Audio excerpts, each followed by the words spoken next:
실록이라는 작업을 지금 계속 하는 것은 이유는 아주 단순했었습니다. 남과 북이 서로 나누어서 서로 그 갈등을, 갈등을 하고 있는데 서로가 서로에 대한 이해가 있으면은 아무래도 그런 그 갈등이나 대립들이 좀 줄어들지 않겠는가 하는 그런 그 단순한 생각부터 그 시작을 했고 지금 되게 이제 210건까지 나왔습니다. 근데 그걸 중심으로 해서 이야기를 드리게 되면 또 너무 뭐 지금 1945년 8월 15일부터 1957년 상반기 정도까지 작업을 했는데요. 너무 구체적인 이야기가 되기 때문에 제가 우리 역사 전반과 관련돼서 이야기를 드리면서 북한 관련된 부분을 말씀을 드리도록 하겠습니다. 혹시라도 지금 드는 생각이 있으시면 얘기를 해주시고요. 아니면 중간에도 이야기를 해주시기 바랍니다. 저는 오늘 네 가지에 대해서 말씀을 드리겠습니다. 왜 역사 그리고 자료인가? 그 다음에 한국, 북조선 근현대사의 흐름과 전개의 특징은 어떤 것인가? 세 번째, 북조선에서의 역사 서술에 있어서의 특징. 네 번째로는 북조선 실록을 작업하는 것에 대해서 소개를 드리도록 하겠습니다. 왜 역사 그리고 자료인가에 대해서 말씀드리겠습니다. 이미 여기에 계신 많은 선생님들은 우리 역사에 대해서 이미 많은 것을 알고 계십니다. 학교를 다닐 때 배웠던 수업을 통해서라든가 우리는 방송이나 신문 등을 통해서도 역사 관련된 지식, 정보들을 많이 얻고 있습니다. 아마 우리나라처럼 이 역사를 이 언론 매체에서 많이 다루는 나라도 흔치 않을 것입니다. 세 번째는 독서, 영화, 드라마 등을 통해서 우리는 많이 알고 있습니다. 대한민국에 있어서 그 베스트셀러들 보게 되면 대체적으로 역사물들이죠. 그 다음에 천만 관객이 들었다고 하는 영화들도 다시 이렇게 생각해 보면 역사를 소재로 하는 그런 것들이 많이 있습니다. 즉 우리는 역사에 대해서 많이 관심을 갖고 있고 또 그걸 통해서 지식이나 정보들을 이미 많이 갖고 계십니다. 그런데 문제는 그것이 우리들이 어떤 그 지식이나 정보로는 알고 있지만은 역사로서 그것을 생각하는 그런 것에 큰 도움이 안 된다고 저는 생각합니다. 때문에 오히려 과거에는 동서고금이라고 해서 우리의 어떤 공간적인 넓이, 고금, 시간적인 어떤 그 흐름을 다 관심을 가졌다고 하면은 지금은 인터넷의 발달이나 등등을 통해 갖고 공간적인 확장된 인식, 이해는 깊어지고 있는데 반면에 역사적인 이해는 오히려 줄어들고 있습니다. 그러니까 국가에서는 역사를 갖다가 막 필수로 한다든가 이런저런 방법을 쓰기도 하지만은 그렇다고 크게 나아지는 것 같지는 않습니다. 사실을 단순 지식으로 알아도 역사적인 사실로는 이해하지를 못한다든가 기록에 대해서 맹목적으로 신뢰하는 그런 문제들이 현재 있습니다. 먼저 함께 생각해 보는 것을 해보겠습니다. 한국사 최초의 고대 국가라고 하면은 어느 누구든지 고조선이라고 이야기를 합니다. 그런데 제가 생각할 때는 고조선은 우리가 기억하는 최초의 고대 국가는 맞지만은 그런 공동체는 아마 그 당시에 몇천 개가 있었을 것입니다. 그 몇천 개 중에서 우리가 어떤 특정한 시기에 우리의 필요에 의해서 고조선만을 기억하는 것이죠. 대개 그 시기는 아마 그것이 이제 우리 역사에서 정착된 건 고려 시대 때 이 어느 나라가 우리를 침략해 들어왔을 때 그때쯤부터 이 부분을 갖다가 우리가 우리 역사의 어떤 출발, 우리 민족은 어떤 공통성을 갖는가 이런 문제로서 고조선을 기억하기 시작을 했다고 생각을 합니다. 또 하나, 그럼 그 고조선과 관련돼서 우리는 단군 신화에 대해서 아마 여기 계신 분들 다 알고 계십니다. 근데 그 내용이 사실은 사실로서 보면 황당하기 짝이 없습니다. 뭐 곰이 동굴 속에 들어가서 마늘하고 쑥을 갖다가 먹으면서 기도를 열심히 했더니 사람으로 변했고 그러면서 다시 그 단군을 갖다가 낳았다라는 그런 내용들입니다. 아무도 그것을 사실로서 믿는 분들은 없을 것입니다. 그럼에도 불구하고 우리는 지구상에서 거의 유일하게, 저는 사실은 못 찾아봤어요. 근데 이후의 국가에서 청동기 시대의 역사를 자기들의 어떤 그 뿌리와 관련시켜갖고 국가의 최대의 어떤 그 기념일로, 국경일로 그 기념하는 그런 나라는 사실은 우리 이외에는 없습니다.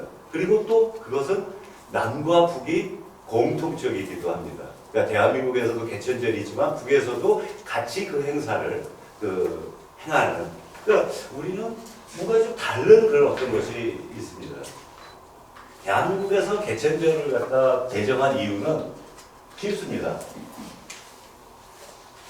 근대 국민국가로서의 어떤 그 민족 정체성을 강조하기 위해서 그랬던 것입니다.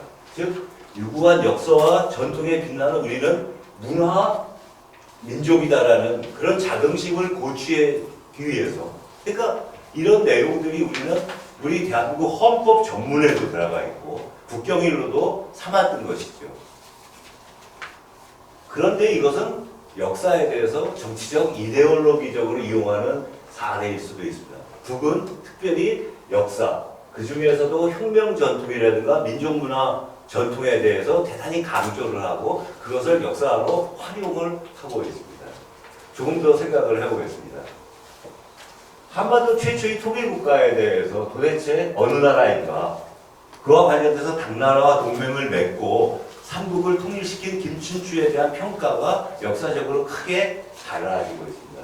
맨 처음 실학자 중에 가장 대표적인 동사강국을 지은 안정복 선생은 어떻게 이야기를 하셨냐면은 삼국이 대처하고 있을 때 서로 침범하여 물거뜯고함이 하루도 거치는 날이 없었는데 김춘추가 그걸 하나로 통일을 시켰으니까 그는 정말로 하늘이 난 영웅이라고 기록을 했습니다. 반면에 근대 역사학의 아버지라고 불리우는 신채호 선생께서는 아니 다른 종족을 갖다 끌어들여갖고 자기 종족을 멸하고 그것도 또 하나는 우리 영토를 갖다가 900년 이상 잃어버리게 했으니 즉 대동강 충청권 이북의 땅을 다 잃어버리지 않습니까? 근데 그를 어떻게 통일한 자라고 할 수 있겠느냐? 그놈은 우리 역사 속에서 가장 덜 평가받아야 될 인물이라고 이야기를 하십니다. 그러면 같은 사건 관련된 인물에 대해서 이렇게 왜 극적인 어떤 그 차이가 있을까요? 제가 생각할 때는 경험과 조건의 차이입니다. 조선 후기에는 외세와의 관련성이 크게 없었습니다. 근데 신채호 선생은 일제 식민지 하에서 독립투쟁을 한 분입니다. 그러니까 외세 문제를 갖다 어떻게 처리할까에 대해서 이분은 고민을 했던 거죠. 저는 요즘에 이 문제와 관련해서 여러분들도 뭐 생각들이 있으실 것입니다. 근데 자, 두 개의 국가라는 문제가 많이 제기가 되고 있어요. 현실에서. 이 문제를 어떻게 볼 건가 하는 것도 과거의 삼국 통일을 어떻게 볼 것인가라는 문제, 외세와 관련돼서 이 문제를 어떻게 볼 것이라는 게 관련이 돼 있다고 저는 개인적으로 생각을 합니다. 그냥 그 문제를 딱 끼워서 남과 북의 문제로서는 설명할 수가 없다. 우리의 근현대사 속에서 그 문제를 봐야만 제대로 볼 수 있다라고 생각이 듭니다. 관련돼서 좀 다시 말씀드리겠습니다. 그런 차이가 생겼다면서 제가 말씀드리고 또 하나 역사 속에서의 어떤 가치 충돌 사례에 대해서 보여드리겠습니다. 명나라와 청나라가 중국 대륙에서 교체를 할 때 조선은 대단히 어려운 상황에 빠져 있었습니다.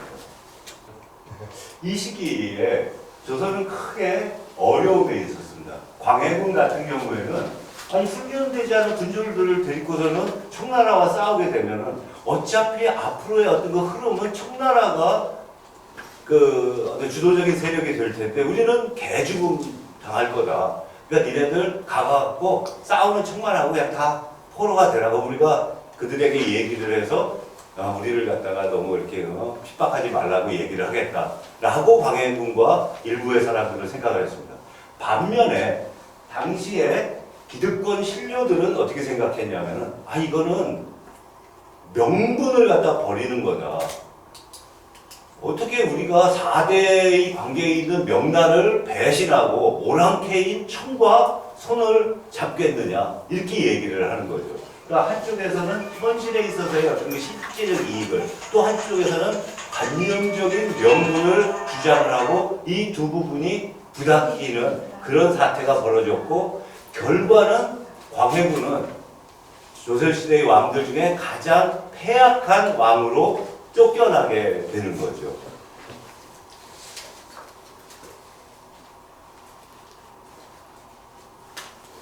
그러니까 한쪽에서는 우리는 중의외교다, 또 한쪽에서는 개인 명분을 지켜야 된다.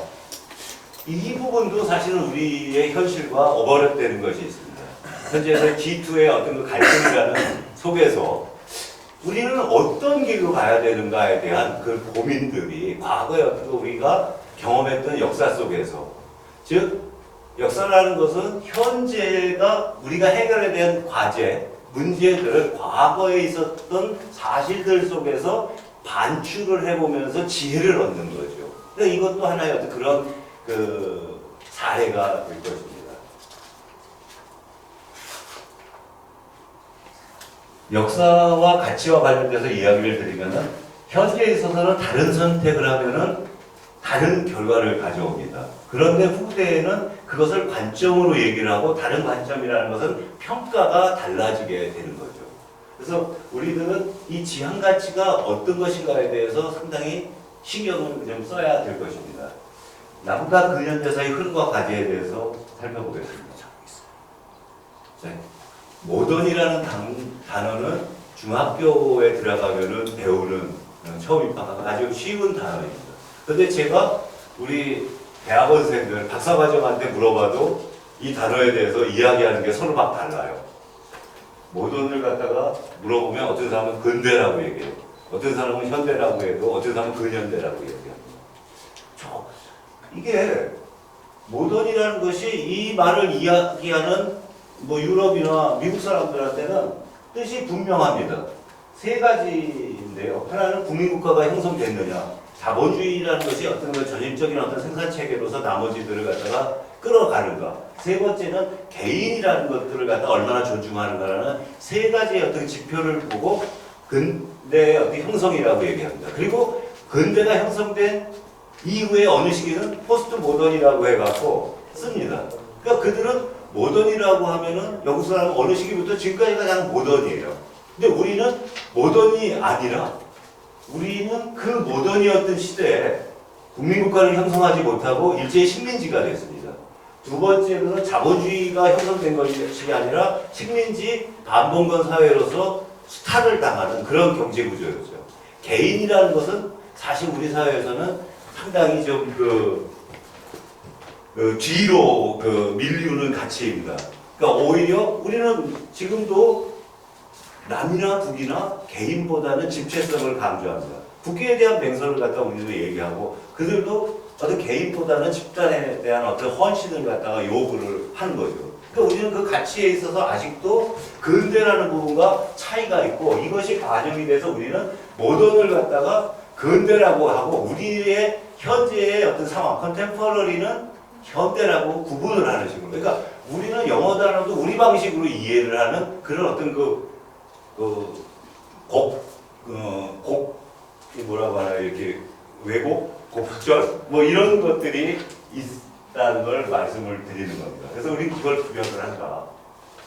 그러는 과정에서 우리 역사는 이 봉건사회가 해체될 시기에 외세의 침략을 함께 받습니다.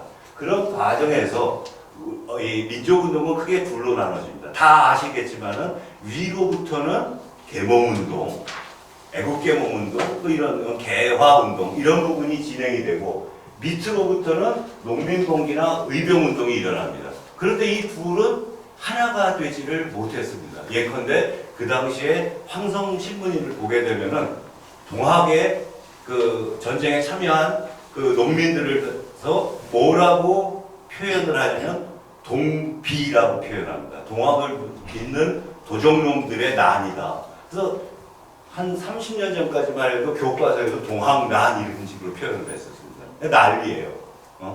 그러니까 농민들에 있어서의 부 체제를 허물어뜨리기 위한 또 혁명적인 봉기 전쟁이 아니었던 거죠. 그들이 볼 때. 반대로 그들에게 욕먹는 농민들이 볼 때는 저자들은 외세의 빌부터 받고 자기의 권세를 유지하려고 하는 그런 자들이다 라고 또 공격을 갖다 하게 된 거죠. 그래서 서로 나누어져 있었습니다. 하나가 되지를 못했습니다. 그 불통의 결과 우리는 자주적 근대화에 실패했고 외세의 침탈을 받게 됐던 거죠. 그 뒤의 역사는 1945년 8월 해방은 됐다고 하지만은 사실상 두 개로 분단이 돼서 두 개의 어떤 정권이 남북한에 실대는 과정을 밟았습니다. 그리고 그들을 보게 되면은 그 한반도의 남쪽에서는 시민민주주의 혁명과 수출주도의 어떤 그 경제 성장이라는 것을 이뤄냅니다. 우리는 지금도 경험하지만 사실은 식민지, 반식민지를 경험한 나라 치고 우리 대한민국처럼 절차적 민주주의를 이뤄내는 나라는 사실상 없습니다. 우리는 바로 지난 작년 12월부터도 경험을 했지 않습니까? 어느 데서 이런 발막한 힘, 대중들의 어떤 희생과 노력으로 우리 어떤 절차적 민주주의를 지켜내는 이런 나라들이 없어요. 주변 보시면요, 일본 아직도 왕제고 거기 북에 대해서 3대 세습이라고 욕할 만한 사정이 아닙니다. 그 사람들의 정치나 재벌들을 갖다 보십시오. 3대 4대가 그대로 가요. 쭉 대만을 나라라고 볼 수 있는 태국, 왕제, 미얀마 다 쭉 보십시오. 저 중동까지 사실은 우리만큼의 어떤 민주주의를 하는 나라들도 없습니다. 또 하나는 식민지를 경험한 나라치고 그래도 양적인 어떤 그 성장이라는 부분에서 우리는 한 12 정도의 그런 그래서 최소한의 어떤 그런 경제적인 그 어려움들을 하여간 그 해결을 한 그런 입장에 있습니다. 그러니까 우리는 민주라는 부분에 대해서 방점을 찍을 수가 있습니다. 반면에 38선 휴전선 이북에 있어서의 조선민주주의 인민공화국은 혁명 전통과 민족문화유산을 강조하면서 그들은 주체를 세웠습니다. 도대체 북한처럼 작고 가난한 나라의 지도자가 미국 대통령을 향해서 어이 싱가포르에서 볼까요? 하노이에서 만날 수 있어요? 라고 할 수 있는 게 있어요? 없어요. 그들은 미국에 대해서도 큰 소리를 빵빵 칩니다. 또 어떻든 러시아나 중국에 대해서 자기들에 있어서의 어떤 그 자주적인 어떤 그런 그 성격에 대해서는 단 한 번도 양보를 한 적이 그들은 없어요. 그들이 내세울 수 있는 게 주체와 자주입니다. 추진의 결과 그들은 내부적으로 반제 민족 자주화에 실현을 했고 또 한쪽에서 민주주의 경제 성장을 실현했습니다. 근데 그 각각이 서로가 가진 것을 결핍하고 있습니다. 대한민국은 민족 자주에 대해서 사실은 이게 아직도 반식민지가 아니야 라는 자기 반성적인 그런 그 성찰이 필요합니다. 반면에 북에 있어서는 사회의 민주주의적인 어떤 그 성장, 발전이라는 것이 반제투쟁을 이유로 해서 억압되고 있는 것도 사실입니다. 그러니까 각각은 하나에만 성공을 했고 서로가 서로에 대한 것을 갖다 보충해주는 그런 입장에 있습니다. 즉 한국 근현대사에 있어서 가장 중요한 것은 반제반봉과 민주주의 혁명의 과제였는데 이 부분이 어느 특정 측면에서는 실현이 됐고 다른 부분은 아직 더디게 있는 거죠. 그러니까 우리에 있어서는 해결돼야 될 과제는 조선 후기 이후에 제국주의의 침략을 받은 그런 상황에서 국민의 어떤 그 주권을 갖다가 쟁취하고 그것을 지켜나가기 위한 그런 노력들에 대한 우리의 자기 반성이 계속돼야 됩니다. 그게 필요한 거고 북쪽에서는 사회 내부에 있어서의 어떤 민주주의적인 신장이 사실은 필요합니다. 그래서 그런 부분들에 대한 서로의 어떤 그런 노력들이 필요할 거라는 생각이 듭니다. 역사에 대해서 아는 것, 그거를 우리가 역사 인식이라고 얘기하고요. 역사를 현재의 문제를 역사 관점에서 주체적으로 판단해서 해결하려는 능력을 역사 의식이라고 합니다. 우리에게 필요한 것은 역사 의식이다. 그래서 그런 제대로 된 올바른 역사 의식을 가지고 남과 북을 갖다가 바라볼 때, 북을 바라볼 때 우리는 사실은 그 제대로 볼 수가 있습니다. 많은 경우는 사실 우리가 우리를 잘 보게 되면 우리 내부를 고민해 보면 북이 보입니다. 그러니까 우리는 북과 우리가 많이 다르다고 생각을 하지만 사실은 우리 내부를 잘 그 고민을 해보면은 북이 더 잘 보이는 그런 것이 서로에게는 있습니다. 왜? 우리는 같은 민족이고 공통의 어떤 역사적 경험을 했기 때문입니다.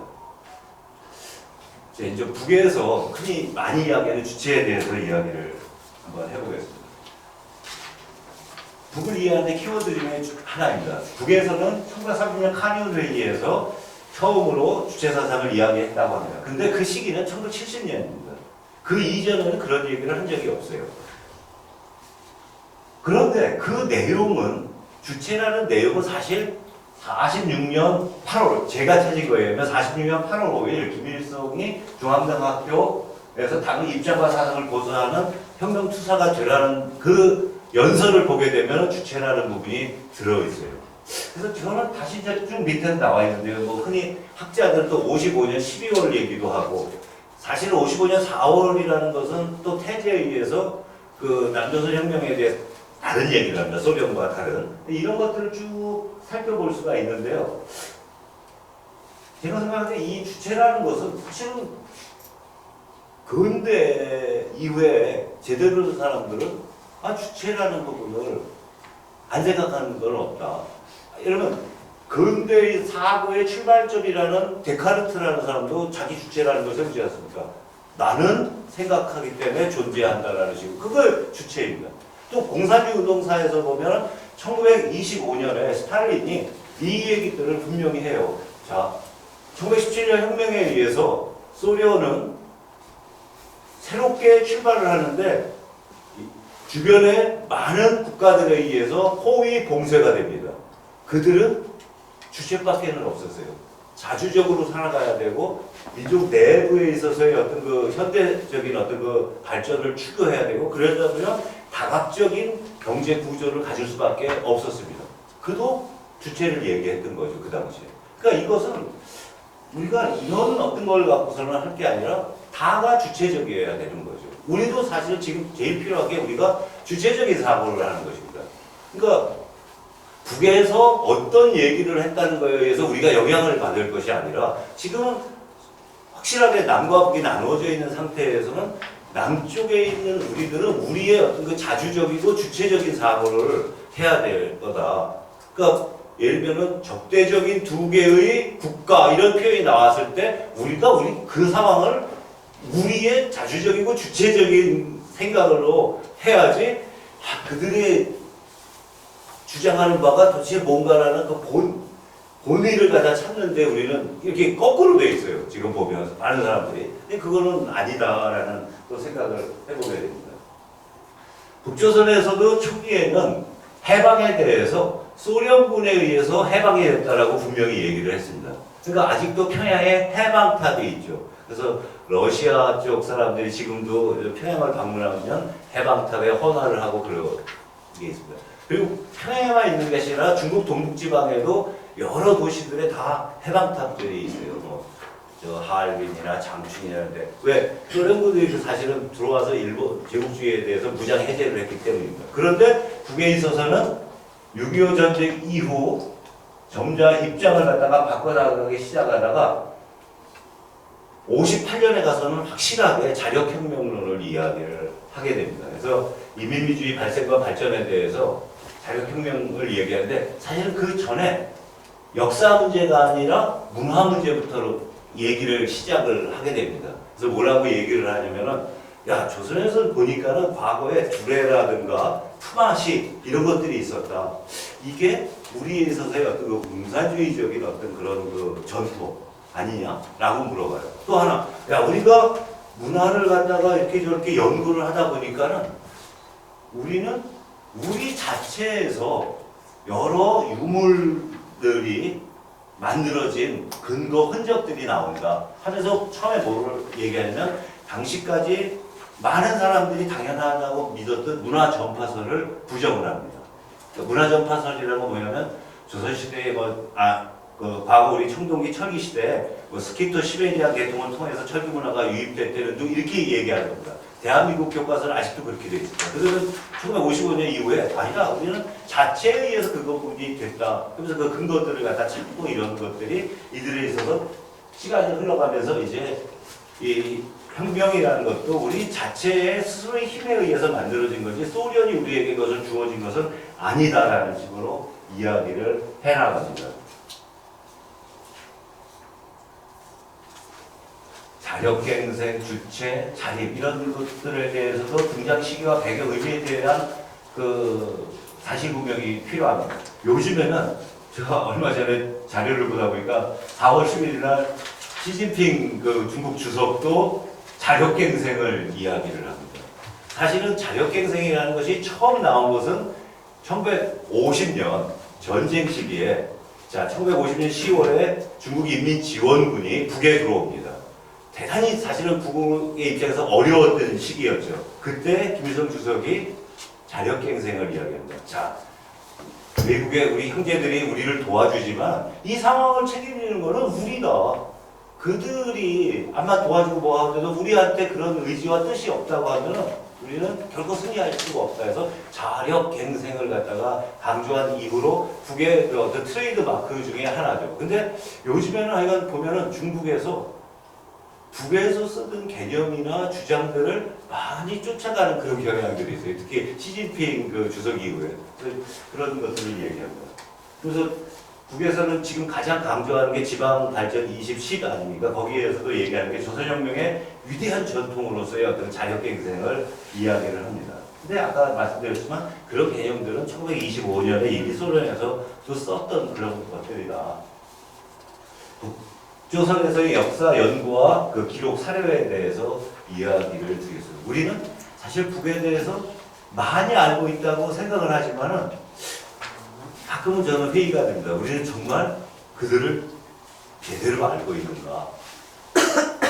저도 당황을 했던 적이 있어요. 과거에 우리 그 통일뉴스팀이나 하고 평양을 방문해서 얘기하면 인자들이 저한테 꼭 앞에 붙이는 말이 있어요.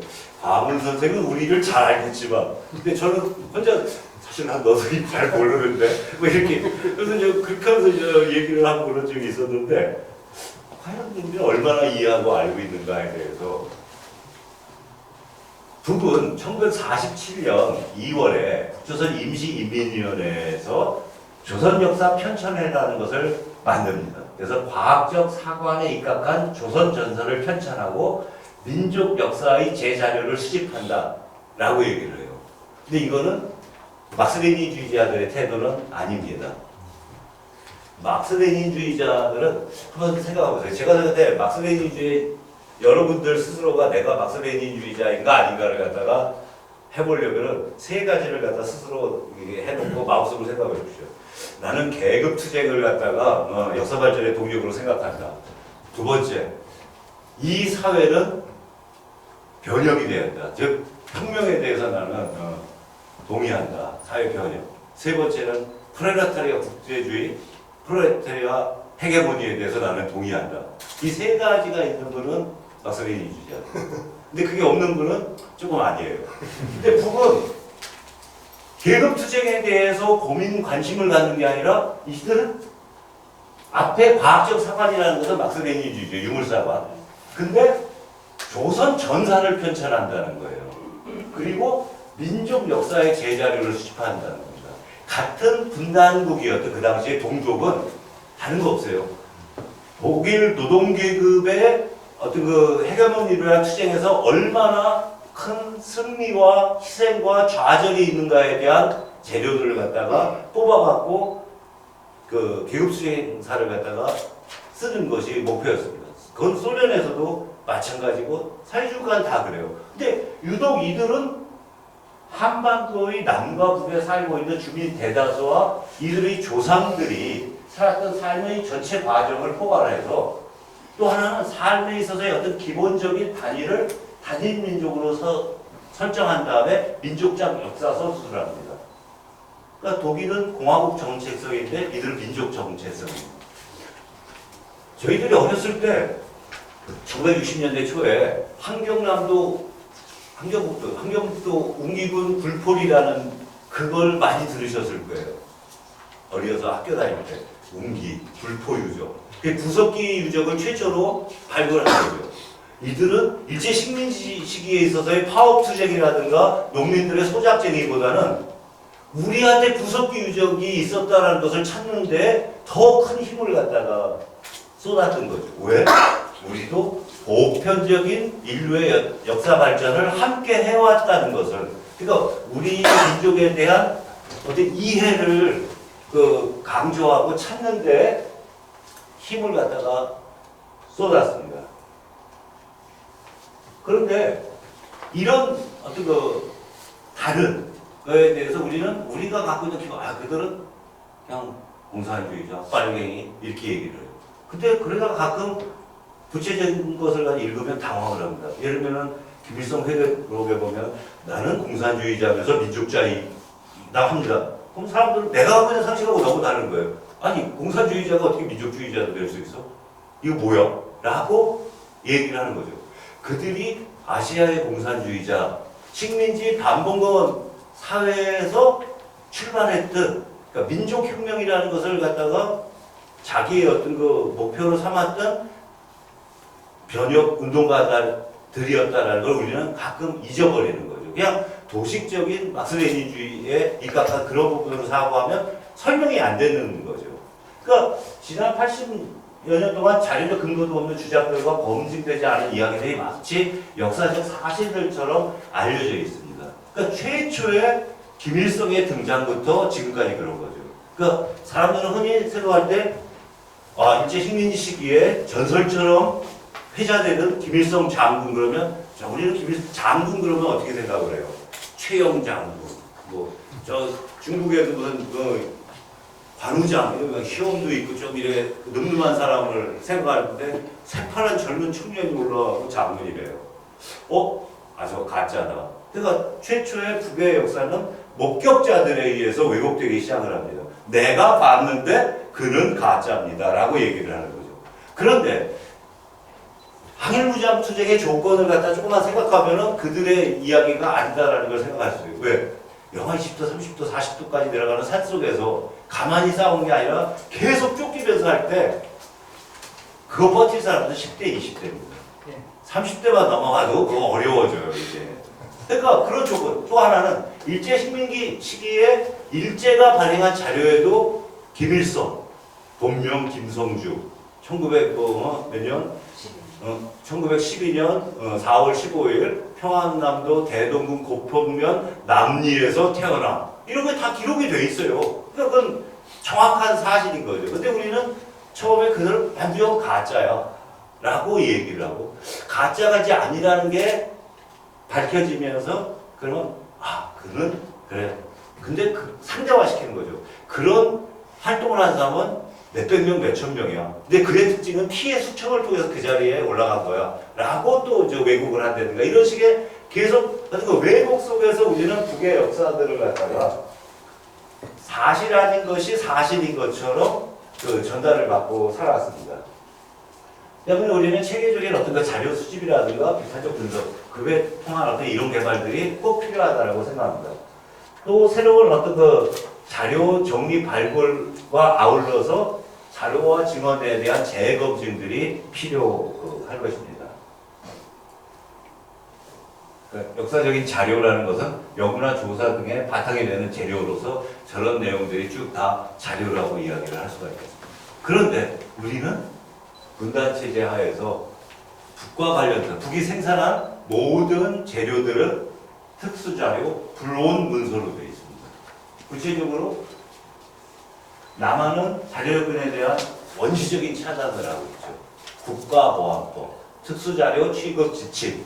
그런데 조선노동당도 자료 이용에 대한 통제와 살균 처리를 하고 있습니다. 남만 그러면 괜찮은데 북에서도 사실은 여러분들이 예를 들면 북을 방문해갖고 북의 중앙도서관 여기 인민대학습당에 가갖고 한 20년 전에 노동신문을 나 좀 확인하고 싶은데요. 안 내줘요. 왜냐하면 이유는 그렇게 훼손이 될 수가 있기 때문에 못 내줍니다라고 하지만 이들은 그 사이에 정책적 변화라든가 인물에 대한 평가가 달라질 그런 부분이 있어요. 그러니까 안 내줘요. 어렵게 내주더라도 그 부분을 갖다 먹으로, 제가 그걸 경험했습니다. 먹으로 이름을, 예를 들면 장성택, 그러면 이런 나쁜 놈은 낼 수가 없어. 지워갖고 주는 거예요. 그러니까 남과 북에 있어서 이 자료들에 대한 어떤 그런 그 자유로운 이용은 어려운 상태예요. 이렇게 북에 책이면은 불온 이렇게 도장을 시켜요. 여러분도 지금 이런 투자료가 있는데 가서 보시려고 하면은 신분증을 갖고 가셔갖고 다 기록을 해야만 보실 수가 있고 그런 상태입니다. 또 하나는 북의 자료는요, 저렇게 오래된 자료들은 한자가 많이 섞여 있어요. 그리고 내용이 우리가 이해한 알고 있는 것보다 사실은 어려워요. 예를 들면은 1945년 10월 12일 그 조선공산당 북부조선 분국이 최초에 설립되는 것이 보도된 거는 정로의 11월 1일자입니다. 근데 거기에 보면은 어떻게 나오냐면은 추공광활한으로 시작해요. 추공광활이라는 걸 갖다가 우리 그 대학생들한테 물어봐도 그걸 한 반이나 이해하려나요? 저는 그 표현을 딱 한 군데에서만 본 적이 있어요. 애국가 3절에서. 보통 사람들이 안 쓰잖아요. 추공광활 뭐 이런 표현을. 근데 그렇게 시작을 해요, 실제. 그러니까 되게 어려워요, 사실. 그건 쉽다고 사람들은 흔히 생각하는데 결코 그러지가 않습니다. 자료들을 갖다가 실제 보게 되면 우리 대학원 애들도 헤매요. 선생님 왜 이렇게 돼 있어요? 그때 그렇게 됐다고. 물론 북에서는 빨리 한자를 갖다 없애고 이제 한글로 그 전용을 하긴 합니다. 그리고 조선민주주의인민공화국은 형성돼서 현재까지 쭉 흘러오고 있습니다. 그건 뭐 여러분들 다 잘 아시는 그런 내용들입니다. 김일성 주석의 저작류들입니다. 대단히 다양합니다. 그런데 이 저작을 어디까지 우리가 신뢰할 수 있는가에 대한 자료적 비판은 필요합니다. 예컨대 1945년 8월 이후 최초의 김일성 주석의 대외적인 어떤 발언이라고 알려져 있는 것은 브야츠크에서 8월 20일 날 그 항일 유격 때들한테 이야기했던 건당, 건군, 건국에 대한 주장입니다. 그런데 이것이 최초로 알려진 것은 찾아보니까 임춘추가 1970년 10월 28일 날 조선공산 창건을 위한 그의 위대한 군항에서 처음 얘기되고 그 이후에 소책자로서의 이것이 발굴이 되고 나중에 김일성 저작선집이나 전집에는 실리게 됩니다. 그러니까 최초의 김일성 선집이나에는 이런 부분들이 다 빠져 있어요. 그러니까 대개 제가 생각할 때 김일성은 제대로 훈련받은 공산주의자였기 때문에 건당, 건군, 건국에 대해서 자기 동료들에게 이야기를 했을 것이다. 왜냐면 목표 없이 어떤 행동에 들어가지는 않잖아요. 항상 그들은 자다가 툭 쪄도 현 정세와 우리의 인물을 갖다가 이야기하는 겁니다. 공산주의자들은 원래 그렇게 회로가 그렇게 되어 있습니다. 따라서 그도 8월 15일이라는 새로운 정세 속에서 이런 정세에서 우리는 뭐를 할까? 우리는 당을 다시 꾸려야 돼. 그 다음에 우리 군대, 자기들 군대 그 부분을 갖다가 재조직해서 국가무력으로 삼아야 돼. 세 번째는 그런 다음에 결국은 권력, 정권을 쟁취해야 되는 게 아니겠어? 라는 얘기는 막 쉽게 했을 겁니다. 하지만 그 구체적인 내용들이 어땠을까는 이건 정확하지가 않아요. 다만 그것이 임춘추가 남긴 수첩의 일부가 적혀 있다는 거죠. 그러니까 대개 그런 얘기는 했을 텐데 정확히 했는지 안 했는지에 대해서는 사실 근거가 없습니다. 근데 제가 지금까지 쭉 그 북의 자료들을 봤을 때 북은 사람들은 새빨간 거짓말이라는 얘기들을 하잖아요. 근데 전 그런 걸 아직까지 발견한 적은 없습니다. 북은 없는 거를 갖다가 있었다고 하거나 하는 적은 없어요. 다만 있었던 걸 없는 척해요, 어떨 때는. 그 다음에 어떤 부분에 대해서 사건이나 인물이나 이런 부분에 대해서 어떤 부분은 아예 언급을 안 해주고 어떤 부분은 약간 과장을 해갖고 이렇게 하는 효과 이런 부분은 있지만은 전혀 없는 걸 갖다가 있었다고 하든가 뭐 이런 경우는 저는 아직까지 발견을 못했습니다. 만약에 여기 계신 여러 선생님들께서 그런 게 있었으면 저를 좀 아껴주시면 제가 그 부분에 대해서 열심히 다시 찾아보도록 하겠습니다. 실제 그런 것은 없더라. 누군가는 또 이런 북의 역사를 공부하면서 질문을 하실 수가 있습니다. 누가 조선노동당을, 누가 조선민주주의인민공화국을 아니면 핵무기와 대륙간 탄도미사일을 갖다 보유하는 그런 것을 설계했을까? 1945년 당시에 지금 같은 모습의 조선반도를 갖다가 상상한 사람이 있었을까요? 근데 이 부분과 관련돼서는 또 조금 부분이 있습니다. 북에 있어서는 그것을 갖다가 한 위대한 인물에 있어서의 어떤 창조성으로서 그의 어떤 강철 같은 의지로서 설명을 하는 그런 경향이 있습니다. 또 한쪽에서는 그것을 갖다가 어떤 역사적 유물론적인 입장에서 또 설명하기도 합니다. 근데 사실은 그거는 우연과 우연이 계속 꼬여지면서 만들어진 결과인 거죠. 작고 가난한 조선민주주의인민공화국이 현재와 같이 핵으로서 대륙탄도 미사일로서 자기들을 갖다가 무장하면서 지키려고 했던 것은 사실은 계획된 행동, 의도된 행동은 아니었을 겁니다. 주변 조건들 속에서 그런 부분들이 만들어진 거였죠. 그러니까 그들에게 어떤 것을 갖다가 일방적으로 요구하면 안 풀리는 거예요. 그러니까 그렇게 만들어진 조건이나 이런 부분들이 해결되지 않은 상태에서는 조금도 안 되는 거예요. 자기 의지가 아니었기 때문에. 그래서 우리가 저런 부분들, 그러니까 영웅주의적인 역사 해석이라든가 음모론 이런 것들에 힘을 실어주고 갖고 북을 갖다가 보게 되는 것은 대단히 곤란하다. 근데 북에 있어서는 어떤 그 영웅적 서사로서 이야기를 합니다. 대표적인 게 노동신문이에요. 노동신문은 1967년 5월 이전에는 부정적인 기사들도 많이 나와 있었는데 간부들에 있어서의 어떤 그 잘못된 그런 대한 몰이 간상된 활동이라든가 뭐 이런 것들을 다 실었어요. 비판과 자기 비판들을 열심히 실었어요. 근데 그 뒤에는 승리와 영광을 갖다가 선동하는 내용들로 지면을 채우다 보니까 부정적인 부분들이 사실은 없습니다. 그러니까 북에 있어서의 부정적인 측면을 갖다 살펴보려면은 김정일 전집이라든가 김정은 전집을 찾아봐야 돼요. 거기에는 언급이 나옵니다. 어떤 놈들이 말이야 논가에 콩을 갖다가 심었는데 그러면 그거는 열심히 심은 주민 인민의 목으로 돌아가는데 그걸 갖다가 막 아주 이런 못된 짓을 하더라. 신문에 안 나와요. 근데 김정일 전집에는 그런 내용들이 나옵니다. 그러니까 그런 부정적인 언급을 할 수 있는 사람들은 북에 대단히 소수의 제한된 사람만 있다는 거죠. 그러니까 그런 부분들도 우리가 이해하기는 어려움이 있는 그런 것입니다. 작고 가난한 조선노동당은 그들이 노선을 자력갱생이라든가 이런 미사역으로 이야기를 하더라도 제가 판단할 때 그거는 외통수에 몰려서 어쩔 수 없는 선택이었다. 자력갱생보다는 유무상통이 훨씬 좋잖아요. 근데 유무상통이 안 되는 조건이니까 자력갱생을 얘기하는 거예요. 이들이 자력갱생을 선택하는 거 아니에요. 우리는 참 그걸 오해를 해요. 그들이 본심을. 우리가 또 하나 오해하는 게 뭐냐면은 저도 이제 북쪽 분들하고 뭐 이래저래 했어요. 그러다 보면 뭐 예를 들면 회의하다 보면 아마 북하고 실무 회의를 해본 분들은 알 거예요. 다시는 공화국 땅을 밟을 생각도 말고 이런 식으로 얘기가 나와요. 네? 근데 그거를 처음에 이 사람이 나하고 조만간까지 웃고 떠들다가 이 사람이 왜 이러나 하고 당황을 했는데 나중에 다시 제가 생각해보니까 그건 저한테 얘기하는 게 아니더라고요. 평양 쪽을 얘기해서 내가 이렇게 열심히 이 사람들하고 회의를 하고 있다. 그러니까 예를 들면 서울 불바다 발언 이러면 우리는 난리가 나잖아요. 그건 우리를 향해서 얘기하는 게 아닙니다. 평양 쪽에다 얘기하는 거예요. 얼마 전에 뭐 평양에서 이러면 그 국수가 목구멍으로 넘어갑니까? 이런 얘기. 요걸 그 사람한테 인격적 모욕을 주는 게 아니에요. 다른 쪽의 얘기를 하는 거라는 거. 우리는 그들에 있어서 그런 것들을 잘 이해도 못하는 그런 경우들이 있어요. 그러니까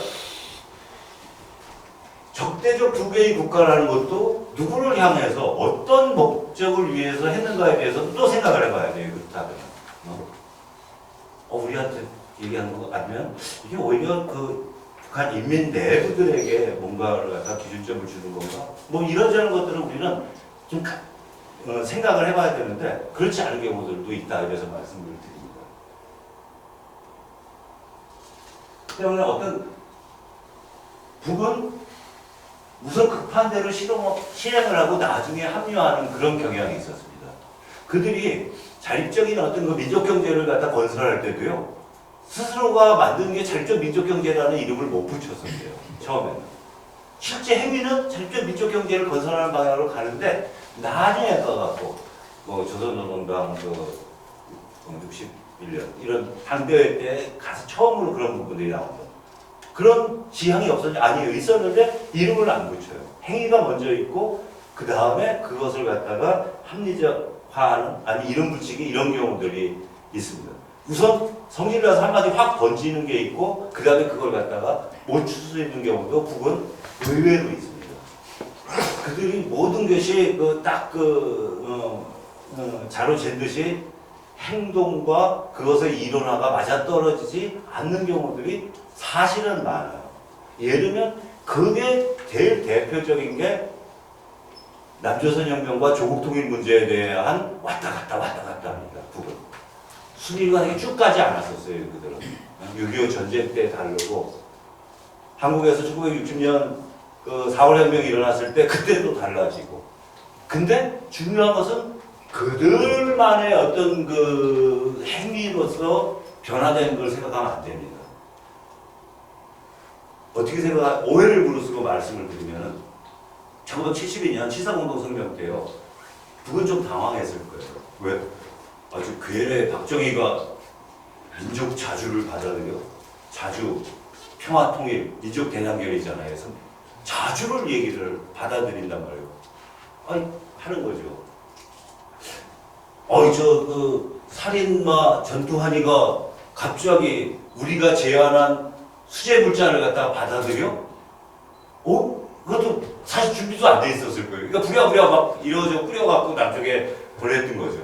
그때 전두환은 그 뒤에 역제안을 합니다.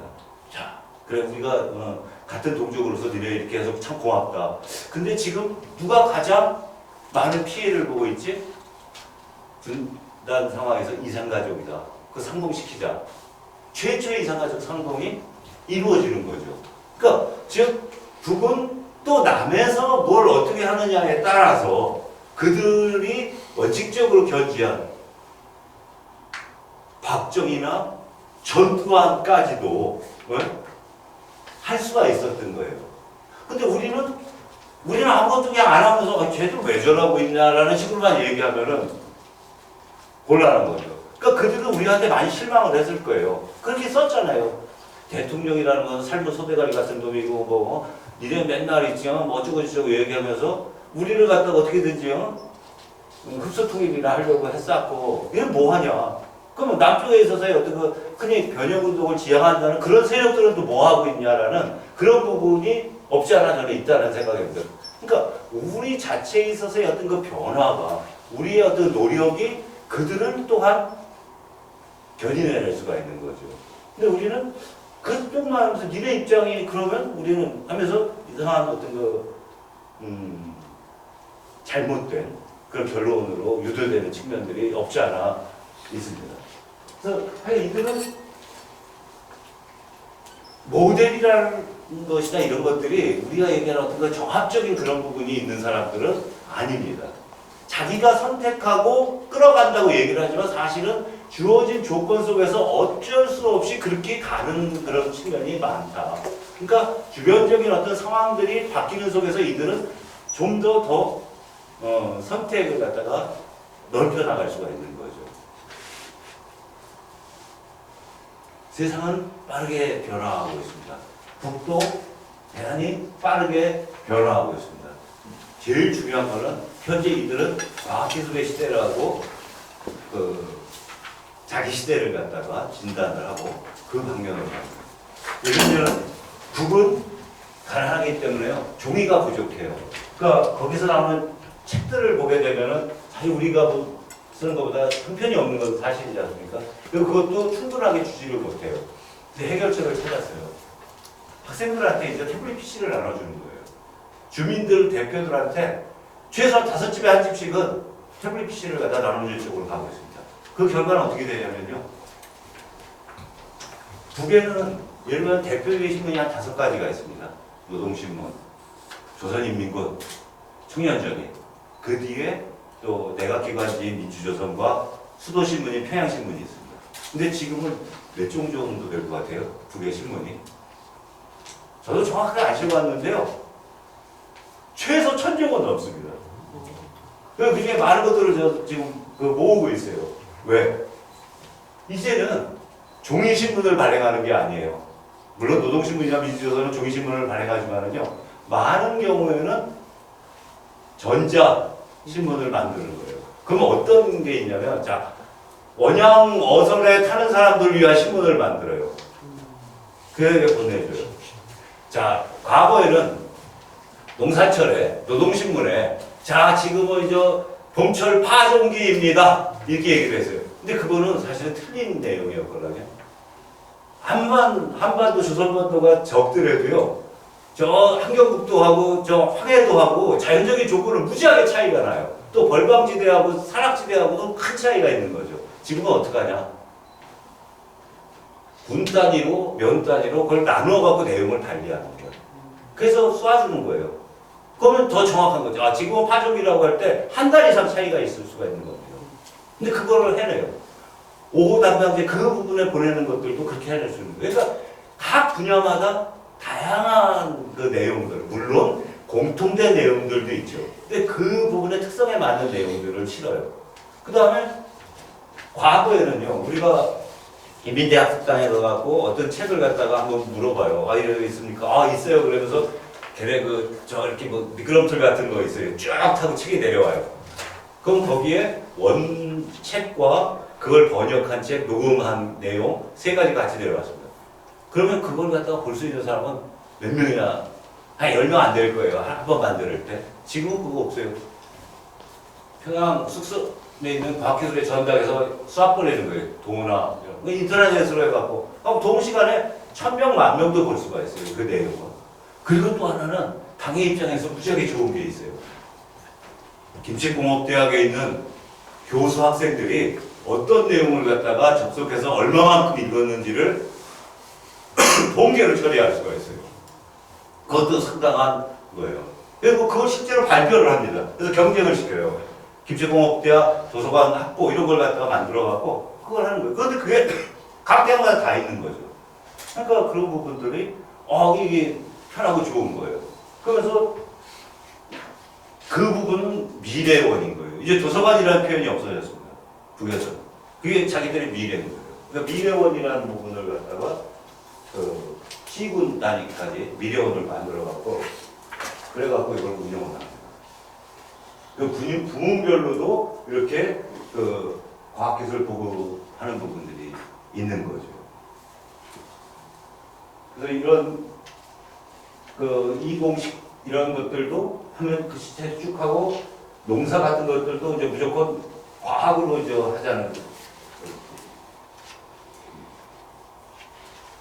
뭐든지 지금은 과학이라는 이름을 붙여서 해나가고 있습니다. 그러면서 농사일은 여성들이 할 수도 있다고 합니다. 왜? 북은 우리가 잘 이해를 안 했던 것 중에 하나가 뭐냐면은 북은 처음부터가 사실은 농업 자체가 공업적 농업이었습니다. 그래서 북은 1980년대 중반까지만 하더라도요, 세계에서 농사를 짓기 위해서 가장 많은 전기와 화학 비료를 투하를 했었어요. 왜? 아시다시피 한반도 70%가 산지예요. 특히 북한 지역은 더 하잖아요. 관계 농업을 하지 않으면 안 됩니다. 관계를 하려면 전기로서 모터를 돌려서 물을 끌어올려야 되잖아요. 전기를 가장 많이 사용했어요. 또 산지고 그러면 척박하잖아요. 화학비료를 가장 많이 썼어요.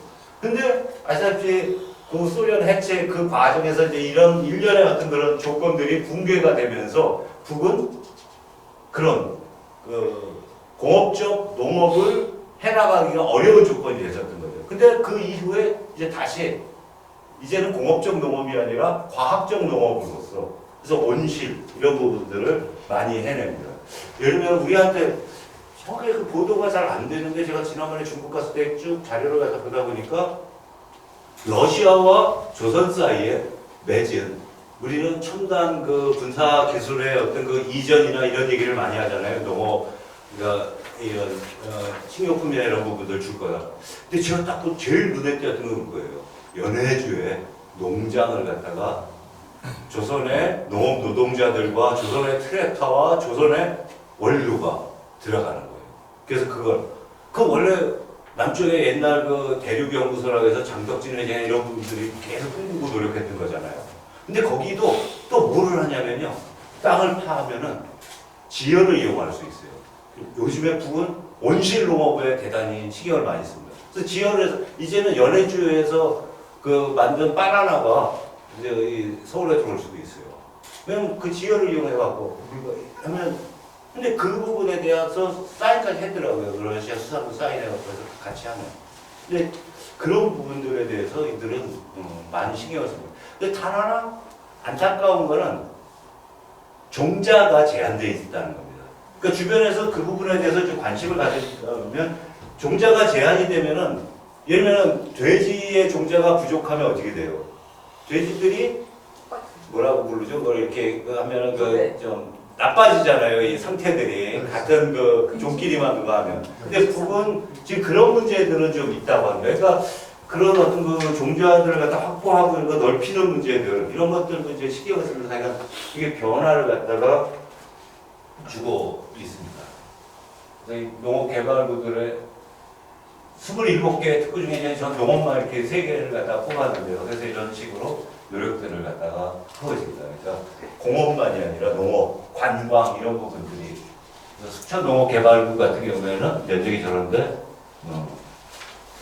이런 식의 일을 하고 있습니다. 김일성 주석 유군과 관련해서 지금 북조선은 하여간 과학기술의 시대입니다.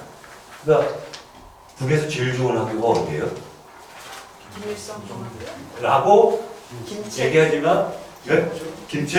라고 말씀을 하지만 북에서 최근에 넘어온 탈북자들에게 물어보면 그렇게 얘기를 안 합니다. 미과대학입니다. 미과대. 과학, 그러니까 과학원 산하에 있는 이과대학을 공화국에서 제일 수재들이 많이 모여있죠? 라고 얘기를 해요. 그러니까 그 다음에 사실 종합대학은 가면은 학생하고 교수가 구별이 안 되는 경우들이 있어요. 7년 이상 군대 생활에다가 온 친구들이 시커멓게 다니는 교수지. 근데 김치공업대학 같은 데 가면 이게 고등학교지 또 아닌지 헷갈려요. 아주 어린애들이 그냥 눈 반짝반짝하고 돌아다니고 그러니까. 그러니까 북은 지금 모든 부분을 갖다 이 부분에 투여를 하고 있는 거죠. 그리고 거기는 그러니까 자기들한테 필요하면은 배치를 할 수가 있잖아요. 상당한 사람들을 갖다 이렇게 배치해갖고 키워내는. 그래서 과학기술력이 국가의 가장 중요한 전략적 자원이고 사회 발전의 추동력이라고 이야기합니다. 그러면서 허명하는 순서도 지금 이제 바뀌었어요. 이들은 노동자, 농민의 나라가 더 이상 아니에요. 과거에는 노동자, 농민, 기술자, 과학자 이런 식으로 호명을 했잖아요. 지금 안 그렇습니다. 과학자, 기술자, 노동자, 농민으로 호칭을 호명할 때 순서도 바뀌었어요.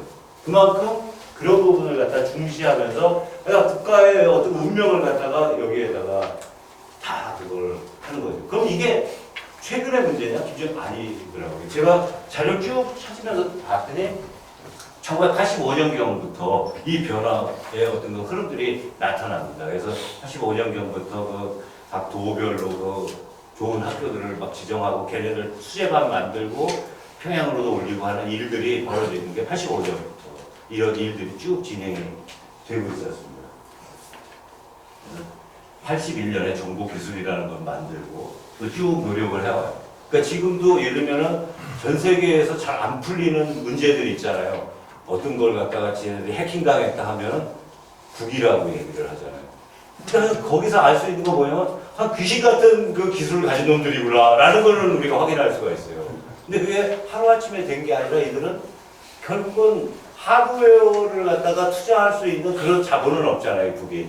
그러니까 소프트웨어 쪽으로는 많은 그 노력을 갖다 해서 일정한 성과를 갖다가 계속 얻어들이고 있는 걸로 알려져 있습니다. 그래서 최근에 북을 갖다가 설명하려면 첨단 돌파, 과학기술 중시, 전민 무장화가 아니라 전민 과학기술 인재화. 근데 사실상은 전민 과학기술 인재화는 주장이고요. 그쪽에서 내는 책자들을 이렇게 보면은 그냥 우리 남쪽 표현을 하면 수포자 이런 표현 있잖아요. 수학 포기하는 애들. 북도 상당수는 그냥 수포자로 놓고 가는 것 같아요. 왜냐하면 그 청년동맹에서 발행하는 그 대중 잡지에 나오는 문제들을 갖다가 보게 되면 너무 어려워요. 대중 잡지인데도. 그거는 상당수는 떨궈놓고 간다는 거죠. 그래서 그들로 하여금 뭔가를 하려는 것 같습니다. 우리가 이렇게 자료를 갖다 보게 되면은 북은 대단히 이른 시기부터 과학기술에 대해서는 관심이 많았었습니다. 1958년에 리우섭 등이 그 모스크바 원자력 평화적 위험에 대한 세미나에 참석했고, 김희인이라는 교수는 대단히 젊은 교수였는데 61년에 더구나 연합연구소에서 과학상을 수상하는데 그가 그 과학상을 수상할 때 플라즈마 연구로 61년에 과학상을 탄 거예요. 그리고 그 사람 죽을 때까지 그냥 김일성 종합대학의 교수로 있었습니다. 그러니까 상당히 이른 시기부터 과학기술에 관심을 가졌어요. 그게 어떤 데서 나타나냐면요. 최소한 1955년 4월 내지는 12월에 그들은 주최를 선언했잖아요. 대외적으로. 불구하고 내부에서 그걸 외부로 공개를 제대로 안 했죠. 그러니까 4월 전에 회의록 쭉 줬다가 다시 다 걷어들였어요. 근데 소련에서 그걸 갖다가 구해갖고 이자들 봐라. 이놈들 이상한 행동을 하네? 이렇게 됐던 거죠. 그런데 왜 그랬었는가? 56년, 7년, 8년 이때가 소련 과학기술에 있어서의 전성시대잖아요. 스푸트닉을 막 쏴대고 뭐 이러는.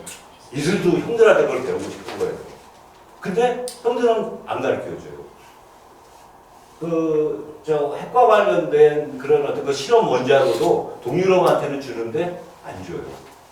그러니까 그걸 갖다가 배우고 얻으려는 그런 노력들이, 그러니까 자기들은 자주적이고 싶은데 과학기술 때문에 그것들을 얘들을 못하는. 그러니까 이 과학기술 이런 측면에 대한 건 상당히 중요했었다. 그때부터 지금까지도 그런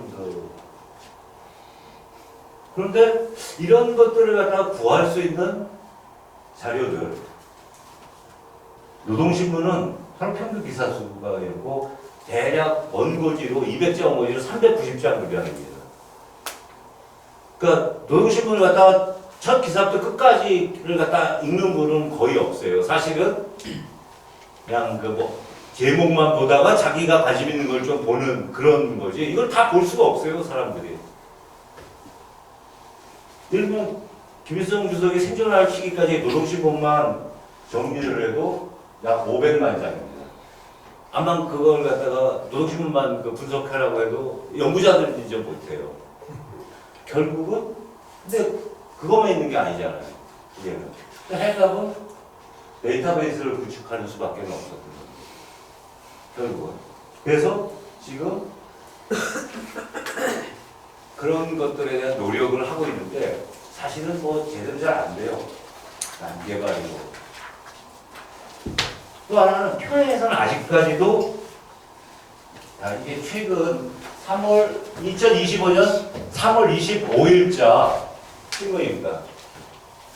수력의 유일적 영도 체계 확립에 획기적 전환을 일으킨 회의인데 그 전에 이런 기사가 없었어요. 근데 우리가 부정을 실록을 내면서 정부에서 이 김일성 동지의 비난을 취해서 이러면서 이게 이제 최초로 보도했다 이런 걸 했어요. 근데 이 사람들도 이걸 좋아하는 거예요. 이제 획기적인 전환. 근데 원래 기사는 이겁니다. 요거는 여기까지 똑같아요. 근데 그때 사진은 이래요. 근데 이거를 예쁜 사진으로 바꿨어요. 그러니까 북이 약간 우리가 식으로 해서 사기를 치는 건 저런 정도입니다. 그러니까 없는 거를 갖다가 있었다고는 안 해요. 근데 이들은 이걸 못 받아들여요. 저는 처음에 왜 이런 짓을 가끔 북의 신문이나 보게 되면 북에 갔을 때도 이렇게 좀 달래서 보면 이렇게 찢어진 데가 있어요. 이렇게 면도칼로 이렇게 배대한 조각이 이건 그러면 남한테 공개를 못하는 내용인가? 그래서 그 부분은 잘 기억해 와갖고 남쪽에 가서 확인을 해봤어요. 뭐냐면 사진이에요, 사진. 주석에 이런 사진을 그들은 용납을 못합니다. 그러니까 요걸 고치는 거예요, 요것만. 예쁜 사진으로. 그러니까 우리하고는 전혀 그 발상이나 판단의 기준이 그들은 다른 거죠. 그러니까 이런 것을 합니다. 그러니까 요 내용은 똑같아요. 이렇게 해서 뭐. 근데 요 내용도 그렇고요. 근데 요 사진만, 요건 똑같아요. 내용도 다 똑같아요. 이제 확인해 보니까. 근데 이 사진을 못 보여주는 거예요. 다른들한테. 수령에 좀 훼손된 사진을. 그러니까 그런 것들을 하고 있습니다. 그래서 이 데이터베이스를 구축하기 위해서는 북조선 실록이라는 작업을 갖다가 하고 있습니다. 그리고 아까도 보여드렸듯이 초기 자료는 국화문 혼용이고, 그래서 그걸 다시 가공을 해야 되는 그런 부분이 들어갔습니다. 그래서 이 과정은 다 풀텍스트로 입력을 하는 내용입니다. 그러니까 지금까지는 사람들이 작업의 편이에요. 그러니까 대한민국에서의 일반적인 방식은 국립중앙도서관에서 했던 신문 데이터베이스입니다. 신문 데이터베이스는 제목과 PDF 파일만입니다. 그러니까 내부의 어떤 그 내용을 확인할 수는 없게 돼 있어요, 지금. 우리가 신문을 정리하는 방식은. 근데 그렇게 되면 그거는 정보화에는 굉장히 한계가 있습니다. 내용 검색이 안 되니까요. 그래서 처음부터 그냥 그 풀텍스트를 갖다가 입력하는 방식으로 바꿔갖고 하고 있습니다. 그래서 작업 내용은 연표, 사진 해설을 묶어갖고 반영을 하는데 처음에는 몇 사람한테 나누어서 야 주요한 것들을 뽑아봐라 했는데 사람마다 다 다른 거예요 이게. 그걸 다시 모아갖고 제가 정리를 하니까 그게 더 골치 아프고 머리 아파요. 아이 됐어 끝. 선별은 그래서 저 혼자 합니다. 아유. 그걸 갖다가 딴 사람한테 맡기면 이게 들쭉날쭉인 거예요. 날짜에 따라서. 그래서 그거는 혼자 해서 지금 쭉 해보고 있습니다. 지금 2차로는 사료 조선민주인민공화국을 처리하고 있습니다. 이게 공개는 안 됐지만은 책은 전체의 한 5분의 1? 그 정도밖에는 안 들어갑니다. 그러니까 나머지 부분까지를 포함해서는 작업을 하고 있고 지금은 이걸 전체적인 어떤 걸 갖다가 하는 그래서 신문만이 아니라 근로자 같은 잡지류들도 지금은 다 집어넣어서 그걸 갖다 만들려고 합니다. 그리고 그걸 만들어 놓으면 이제 어떻게 되냐면요. 지금은 이제 뭘 하고 있냐면 조선말 대사전이라고 있습니다. 상하고 두 번을 했는데 그게 올림말이 45만 자입니다. 여러분들 요새 뭐 챗 GPT나 인공지능을 갖다 이야기하잖아요. 인공지능으로 북에 대해서 물어보면은 그 미국적인 관점의 이야기밖에 안 나옵니다. 그러면 우리는 어떻게 해야 되겠어요? 걔네들의 오픈소스에서 1000분의 1, 10,000분의 1로 완전히 기능을 다운시켜갖고 처음부터 걔네들한테 조선말 타산을 했습니다. 그러니까 비록 걔가 LA에서 태어났지만은 서울로 데려와갖고 서울말을 처음부터 가르치면 걔는 금방 배워갖고 서울 놈이 되는 거 아니에요. 거기다가 빅데이터를 집어넣으면 조선이 어떻게 생각하는지를 갖다가 알 수 있는 거죠. 현재 그 부분으로 하면 그래서 지금은 사실은 그 작업을 이제 하고 있습니다. 그래서 그걸 이제 완성시키면 남북 관계가 좋아지면 제가 북에 무상으로 줄 거예요. 근데 이건 분량이 많은데 문제인데 이미 배는 떠났기 때문에 할 겁니다. 그래서 현재까지 2024년까지 200건이 나왔고 이번 주에 이제 10건이 또 나옵니다. 이제 210건이 됐어요. 그러면 대략 아까 우리 김주관 편집장이 말씀하셨는데 그 조선왕조 실록은 한자로 원래 써 있지 않습니까? 한문. 그걸 갖다 번역한 걸 우리말로 현재 번역한 거에 분량이 이제 한 2.5배 됩니다. 현재 분량을 이렇게 비교해 보니까. 그러니까 양 자체가 이제는 개인적으로 이걸 갖다 누구한테 읽어봐 공부하라고 할 수가 없죠. 그래서 200건 냈을 때 어떤 걸 했냐면은 서술 내용의 어떤 그 제목 목차를 그 정리를 해봤어요. 그러니까 그것만 해도 A4로 한 2,000장이 넘더라고요. 그래서 그걸 그냥 뭐 판매하거나 이런 건 안 되니까 그거 자유롭게 주어도 됩니다. 그건 국가보안법에 저촉해야 돼요. 특수자료 주면 제목만 주면. 그래서 그걸 갖다가 이제 공개를 했죠. 그리고 앞으로 이제 새 정권이 들어서 받고 그런 부분에 대해서 반려조항의 어떤 수정이나 이런 부분이 있으면 언제 어디서 이제 누군지 무료로 이 자료를 갖다 활용할 수 있게끔 해줄 겁니다.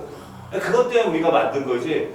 저거 뭐 도발 이런 생각은 원래가 없던 사람들이니까. 그래서 언제 어디서든지에 대해서 있는 그대로를 자료의 바탕에서 이해할 수 있게끔. 그러면 원래 그렇지 않습니까? 서로 오해가 있고 잘 모르게 되면 갈등이 더 심해집니다. 근데 네가 이래서 이랬구나라는 어떤 그에 대한 이해가 좀 있으면은 갈등이 약화되는 거죠. 남북의 관계도 사실은 그렇습니다. 니네도 이래서 이랬구나. 이해할 수 있어. 이렇게 되는 거죠.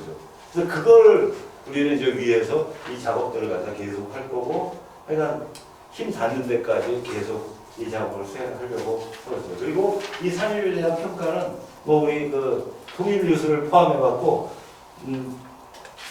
지금까지 우리 거를 안 다룬 주요 신문사는 딱 두 군데입니다. 조선일보? 조선일보하고 동아일보. 중앙일보까지도 달았는데, 조선동아는 우리 거를 안 다뤄요. 나머지는 뭐 다 큰 면으로 이걸 다뤄줬고, 이게, 뭔가 문제가 있었네요. 저 북에 과거에 그 노동신문사에서 내던 메아리라는 게 있습니다. 근데 그 메아리에서도 한겨레 신문에서 획득을 갖다 원래 한겨레 신문은 흑백으로 냈는데 이 사람들 그걸 카라로 자기들이 만들어갖고 메아리에서도 우리 그 작업을 갖다가 소개를 한 적이 있고 그렇습니다. 그래서 남북이 다 이걸 해라고 하는 거구나 그 생각하고 이 작업을 지금 계속 하고 있습니다.